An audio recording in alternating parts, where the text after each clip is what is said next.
It's hard to believe that in this world there are people who spend almost their entire lives on water.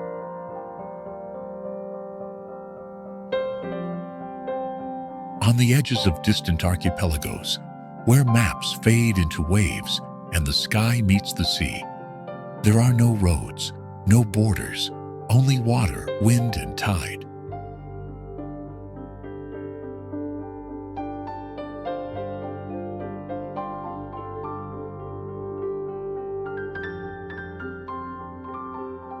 The ocean is the only constant, and even that can turn without warning.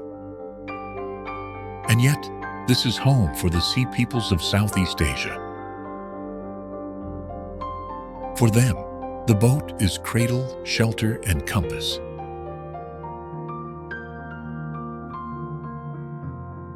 They fish by moonlight, dive without tanks, and read the currents like scripture. Storms don't scare them, because they speak the language of the sea. Land is just a pause. The sea is where life truly begins.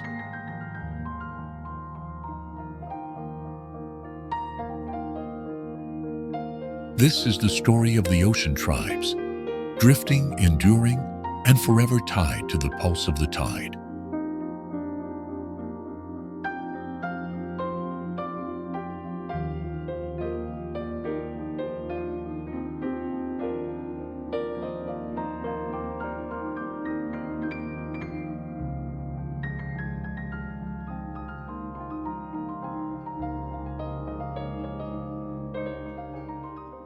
Sama, the Sama people.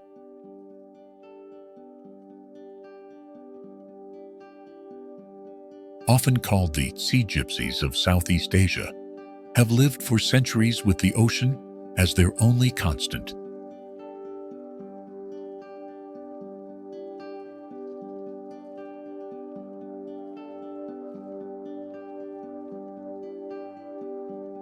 Their boats are not just vessels. They are homes, nurseries, and lifelines.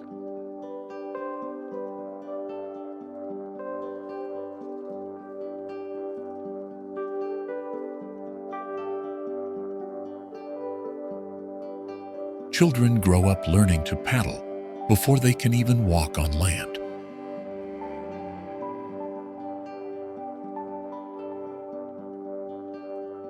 Fishing is done by moonlight, and diving without equipment is second nature.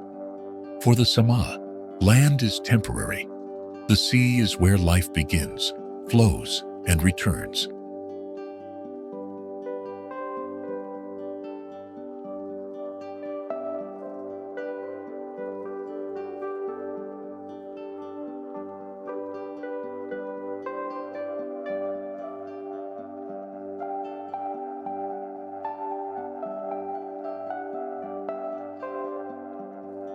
Their culture is not anchored to borders, but to the rhythm of tides and winds.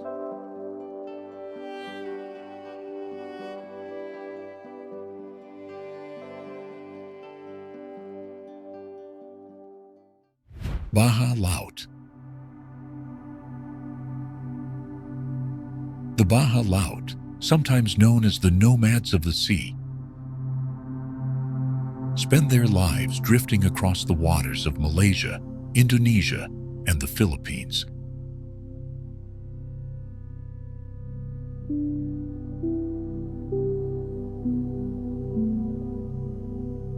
They are master divers, able to hold their breath for minutes at a time as they hunt beneath the waves.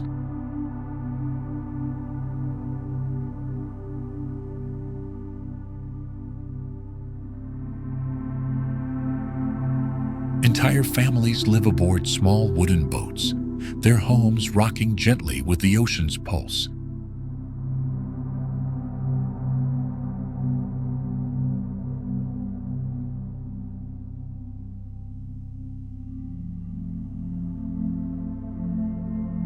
Storms do not frighten them, for they have learned to read the sea like scripture, each current, each ripple a guide.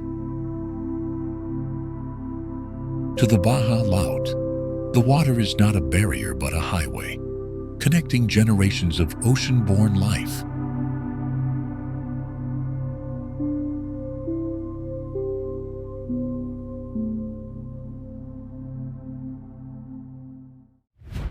Moken. In the turquoise waters of the Andaman Sea live the Moken.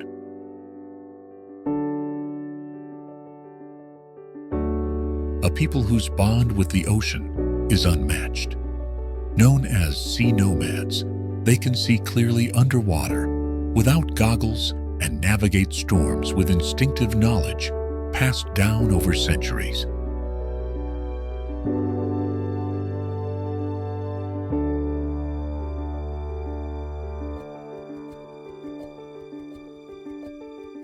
Their boats, called kabang, are carved to house families and guide them through archipelagos, where maps fade into waves.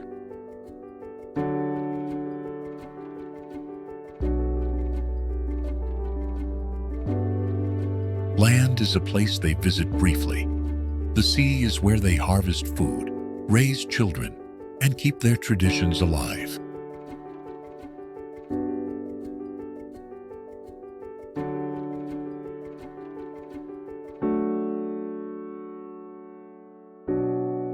For the Moken, the ocean is not wilderness, it is home.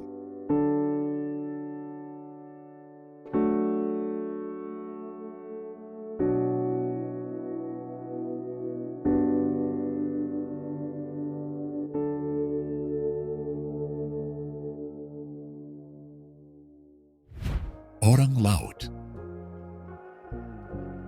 The Orang Laut of Indonesia and Singapore once controlled vast waterways, guiding traders across the seas long before maps or compasses existed. Their name means people of the sea.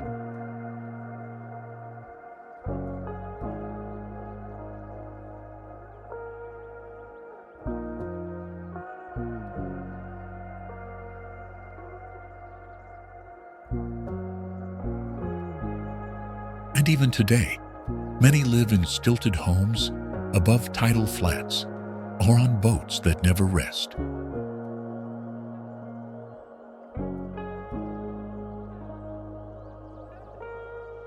Their identity is inseparable from the water. They fish, trade, and travel.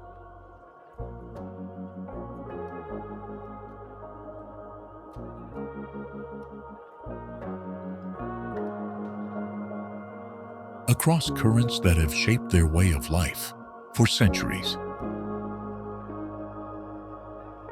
For them, the ocean is not simply a source of food, but a deep inheritance, connecting them to ancestors who lived and died with the tides.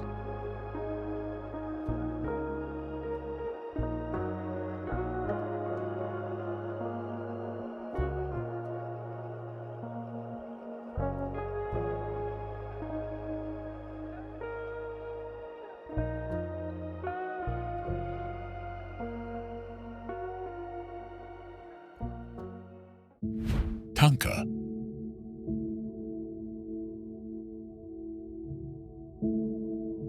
Along the southern coasts of China, the Tanka people have lived aboard houseboats for generations, earning them the name boat people.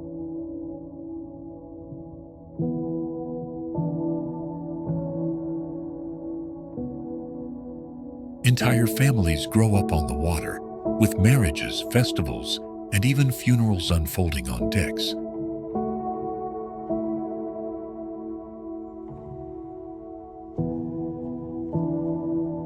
Though many have moved ashore in modern times, thousands still live afloat.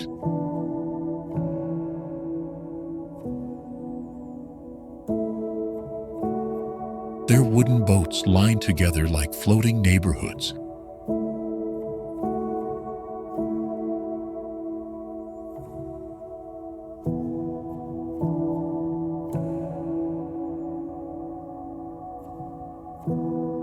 For the Tanka, water is not just a livelihood.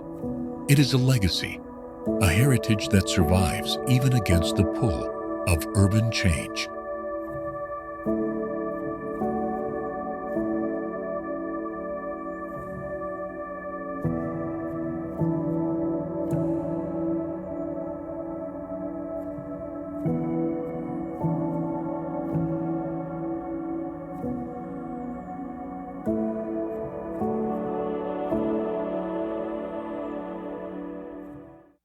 Suku Laut.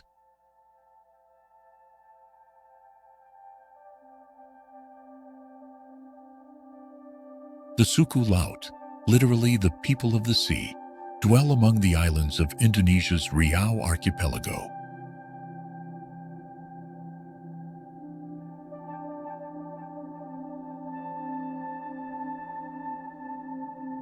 For centuries, they have been navigators, traders, and guardians of the waterways.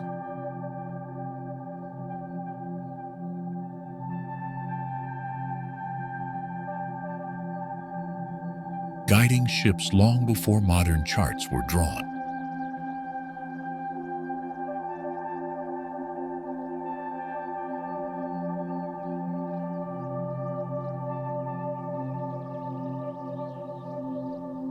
Their homes, often simple wooden boats or stilt houses above tidal waters, reflect their bond with the ocean's ebb and flow.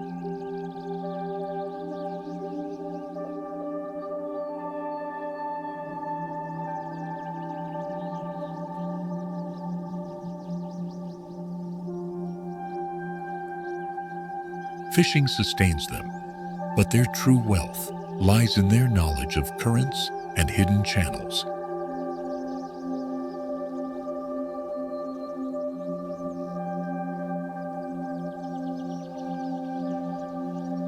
To the Suku Laut, the sea is not empty space. It is their ancestral land, inherited without borders, measured only by tides.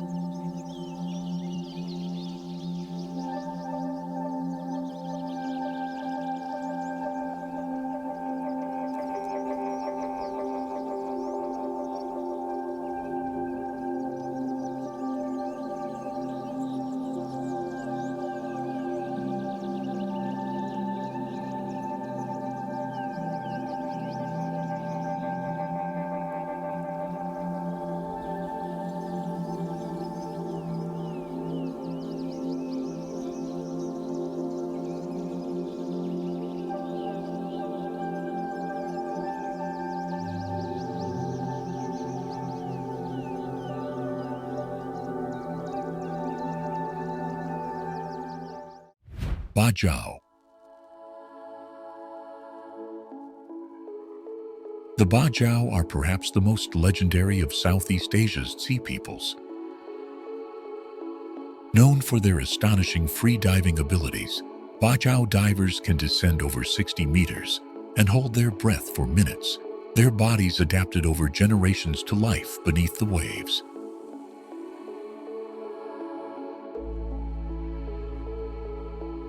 Families live in stilt villages or houseboats scattered across Malaysia, Indonesia, and the Philippines, moving with the rhythm of the sea.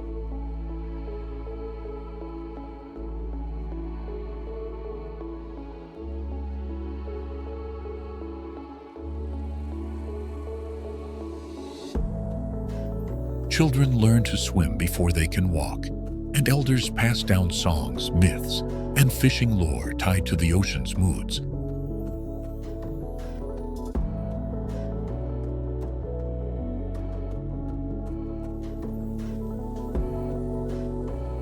For the Bajau, the water is not just a resource, but a sacred bond, a living world where every breath is shared with the sea.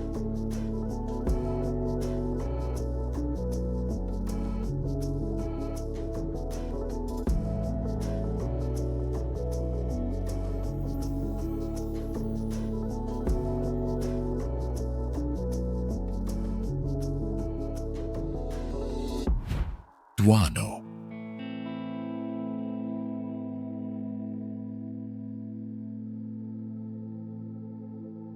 Off the coasts of Sumatra, the Duano people live in close harmony with shallow seas and river mouths.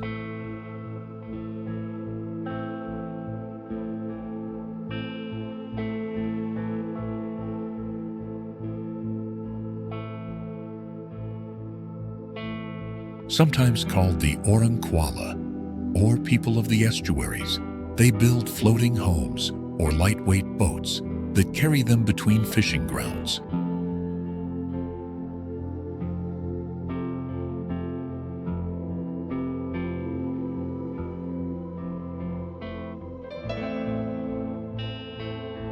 Their survival depends on reading both river and ocean, knowing when floods will rise, when fish will swarm, and when tides will shift.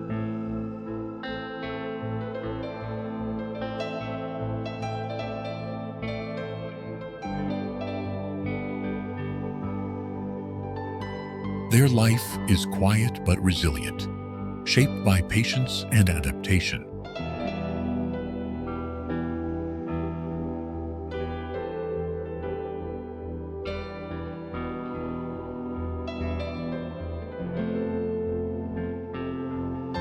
For the Duano, the boundary between land and sea does not exist.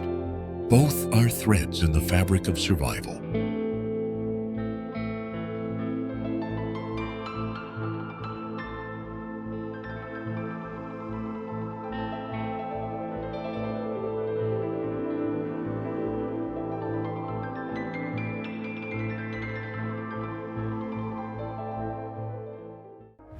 Fuzhou Tanka. In southern China, particularly around Fujian's coastal rivers, live the Fuzhou Tanka.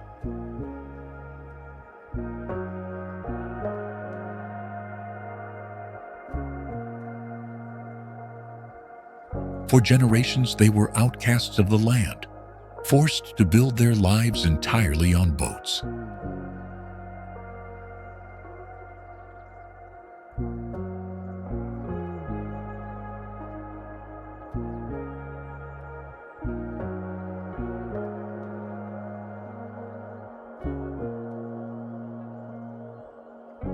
These floating homes became entire villages, drifting yet anchored by culture and kinship.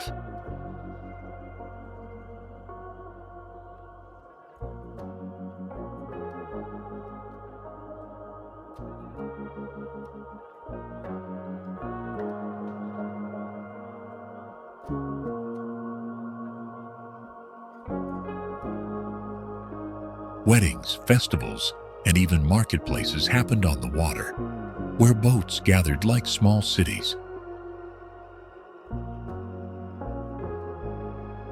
Though modernization has pulled many ashore, echoes of this water-bound heritage remain in the Fuzhou harbors.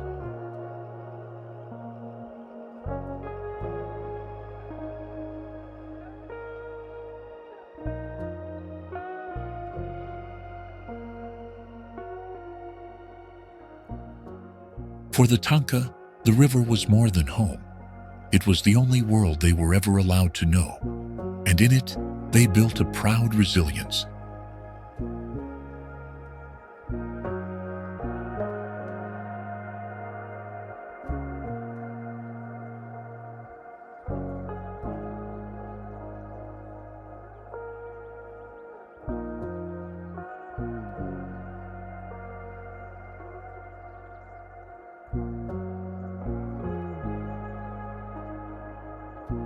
Macau Tanka. Beneath Macau's glittering skyline, where casinos hum and glass towers chase clouds,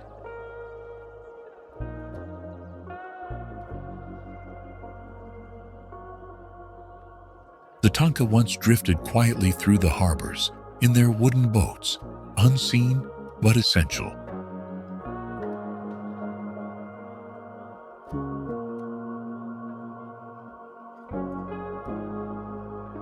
Long before fortunes were built from stone and neon, these river people carved their lives from salt and tide, ferrying goods, harvesting oysters, and raising families on the water's back.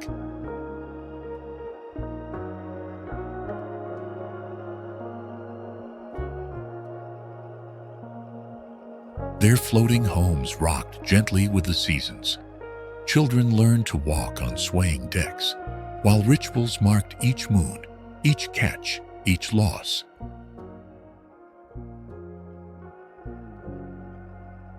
The Tanka were ghosts, unwanted, unnamed, and unwelcome on solid ground.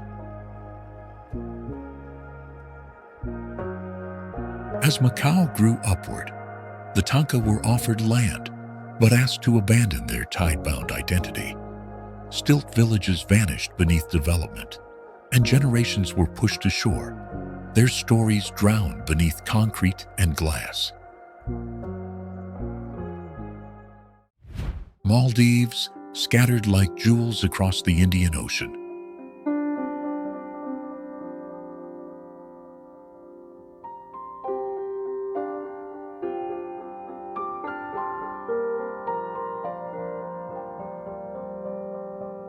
The Maldives is a paradise of coral islands and turquoise waters. Each atoll rises only a few feet above sea level, making the islands both breathtakingly beautiful and deeply fragile.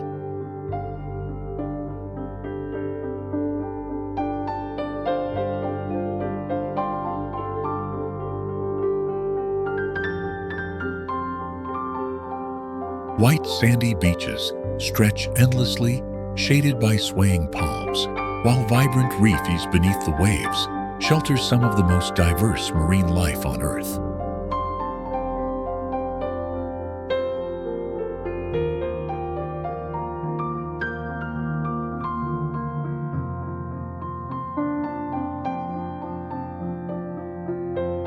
For centuries, islanders have lived in harmony with the ocean, building homes from coral stone and relying on the sea for food and trade.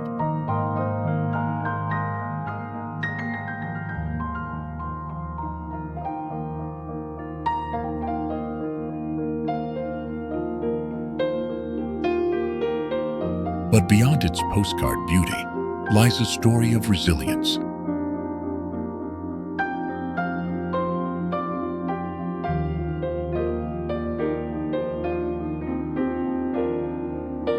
The Maldives faces rising seas and powerful storms, yet its people continue to preserve traditions, protect their fragile reefs, and celebrate life on the water's edge.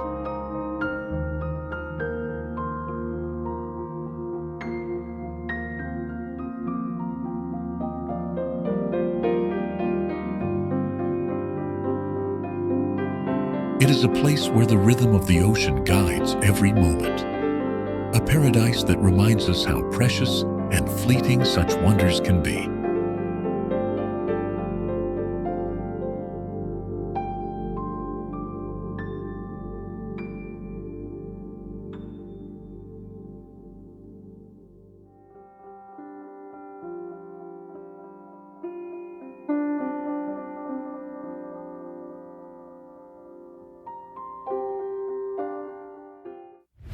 Bora Bora.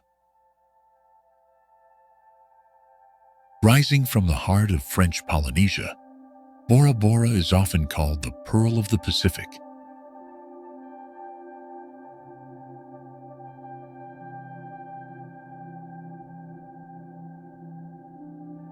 Its emerald peaks, remnants of an ancient volcano, stand like watchful guardians above a lagoon so clear and blue it seems almost unreal.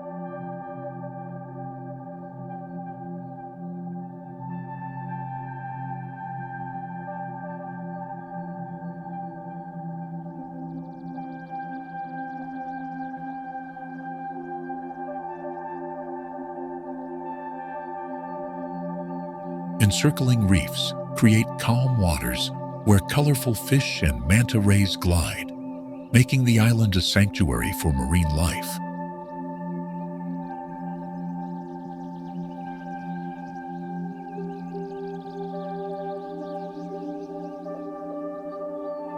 Overwater bungalows stretch out into the lagoon, blending luxury with the timeless beauty of the ocean.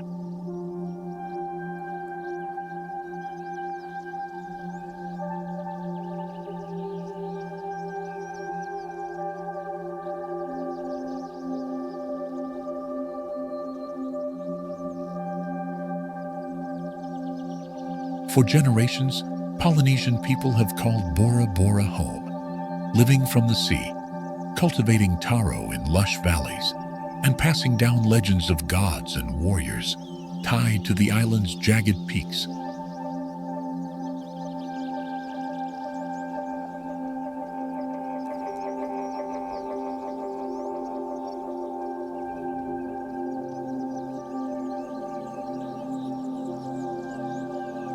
Bora Bora is more than a honeymoon postcard. It is a living culture shaped by the rhythm of tides and the whispers of trade winds.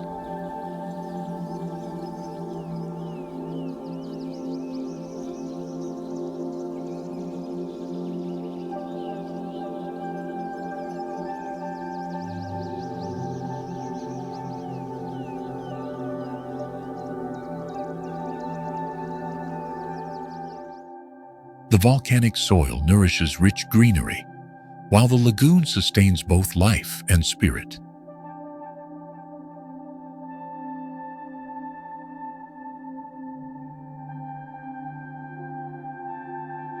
Islanders share their traditions through song, dance, and tattoo art, each carrying stories of ancestry and belonging.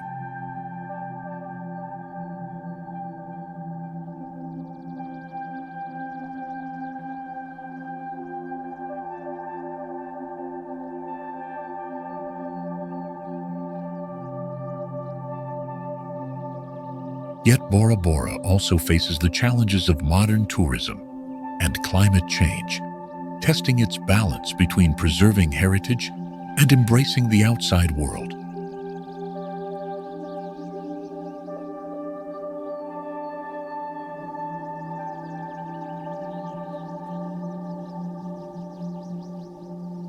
Still, its beauty remains untamed, reminding every visitor that paradise is not only about scenery, but about the people and stories woven into the land and sea.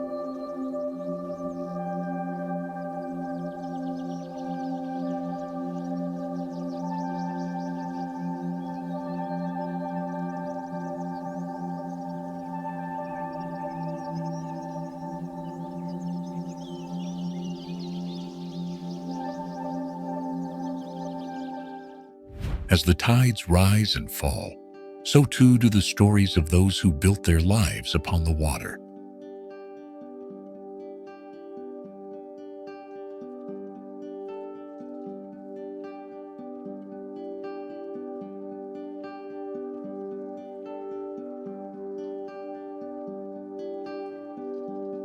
From the mist-wrapped hills of the Casio to the quiet resistance of the Orurang Suku,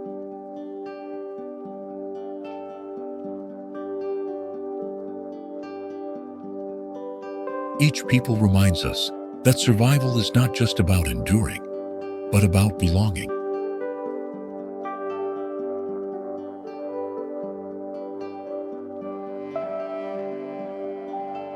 Their homes may be swept away by storms or swallowed by cities, but their spirit is anchored in something no tide can erase.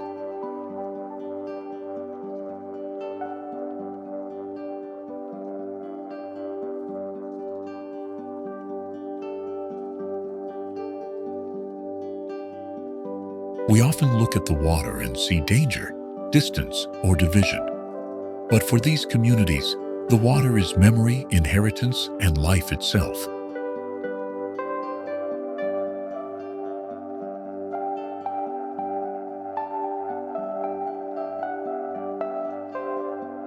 It is the path they walk, the walls of their homes, the songs of their ancestors. And even as the modern world pushes them to the edges, they carry within them a resilience that whispers, "We are still here."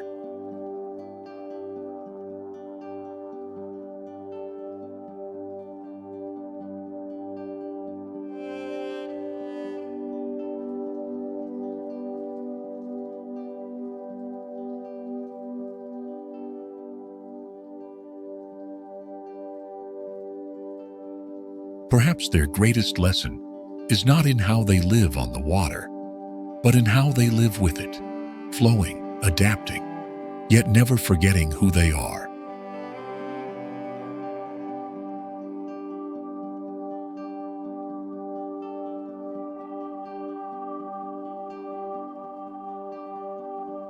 And maybe, if we listen closely to the waves, we too will remember that the truest wealth is not measured in land, towers, or fortune, but in the courage to hold on to your roots, while moving with the current of time. So let the rain, the rivers, and the seas remind us.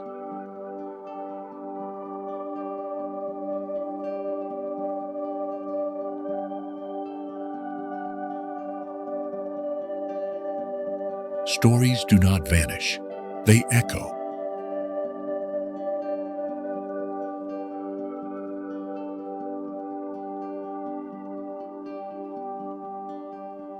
And as long as there is water, their voices will never be silent.